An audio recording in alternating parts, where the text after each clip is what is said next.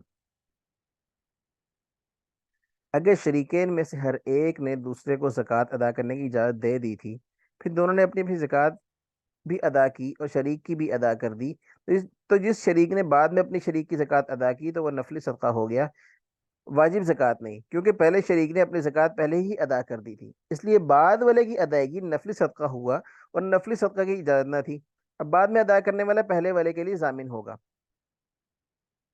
چاہے بعد والے کو پہلے والے کے دینے کی خبر ہو یا نہ ہو، کیونکہ پہلے شریک نے جیسے ہی زکوٰۃ ادا کی تو دوسرا شریک زکوٰۃ ادا کرنے کی وکالت سے معزول ہو گیا، اس لیے کچھ شرکت مال سے ادا کیا اس کا شریک کے لیے ضامن ہوگا۔ یہ مکمل تفسیر امام صاحب کے نزدیک ہے۔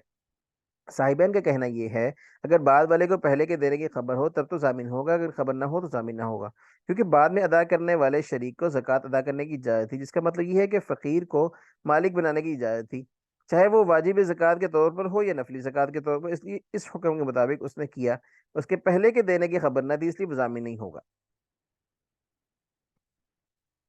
فإن أذن كل واحد منهما لصاحبه أن يؤدي زكاته، اگر میں سے ہر ایک نے دوسرے کو اپنی زکوٰۃ ادا کرنے کی اجازت دے دی، فأدى كل واحد منهما، پھر دونوں میں سے ہر ایک نے زکوٰۃ ادا کر دی، فالثاني ضامن فالثاني ضامن، تو بعد میں دینے والا جو ہے وہ ضامن ہوگا، سواء علم بأداء الأول، چاہے ان کو پہلے والے کے دینے کی خبر ہو، او لم يعلم، یا نہ خبر ہو۔